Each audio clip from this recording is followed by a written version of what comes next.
আল্লাহ খুশি হলে চারটি জিনিস দান করেন। এই চারটি জিনিস যদি আসে তাহলে মনে করবেন আল্লাহ খুশি আছেন আপনার উপরে। এক নম্বর, যাদের কন্যা সন্তান আসে আল্লাহ তাদেরকে খুশি হয়ে কন্যা সন্তান দান করেন। কিন্তু অনেক মানুষ কন্যা সন্তান হলে রাগ হয়ে যায়।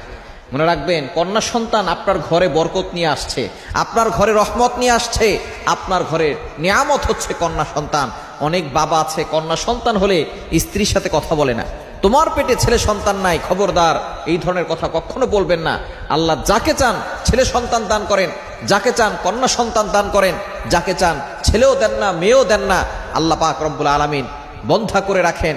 সুতরাং আপনার স্ত্রীর পেটে যে কন্যা সন্তান আছে, যদি তাকে দোষ দিতে চান তাহলে দোষ তো আগে আপনার, দোষ আগে আপনার। কেননা আপনার সিমেন্টই তো আপনার স্ত্রীর শরীরে গিয়েছে। সুতরাং দোষ যদি আপনার স্ত্রীকে দিতে চান তাহলে আগে আপনাকে পিটানো দরকার যে আপনার সিমেন্ট থেকে কন্যা সন্তান আসলো কেন।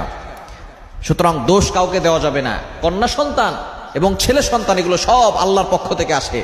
এক নাম্বার, আল্লাহ তাআলা কন্যা সন্তান দান করেন যার উপরে আল্লাহ খুশি হন।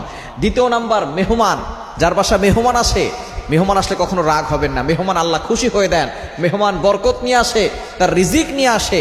সুতরাং মেহমান আসলে অখুশি হবেন না। অনেক মানুষ আছে মেহমান আসলে মেহমানকে দেখতে পারে না। খবরদার, আপনার বাসায় যদি মেহমান আসে মনে করবেন আল্লাহর পক্ষ থেকে বরকত এসেছে, নিয়ামত এসেছে। তিন নাম্বার, বৃষ্টি আল্লাহর পক্ষ থেকে নিয়ামত। অনেক সময় আমরা বৃষ্টিকে গালিগালাজ করি, বৃষ্টি আসলেই আমরা বৃষ্টিকে অনেক সময় গালিগালাজ করি। খবরদার, কখনো বৃষ্টিকে গালিগালাজ করবেন না। আবহাওয়া ওয়েদারকে কখনো গালিগালাজ করবেন না।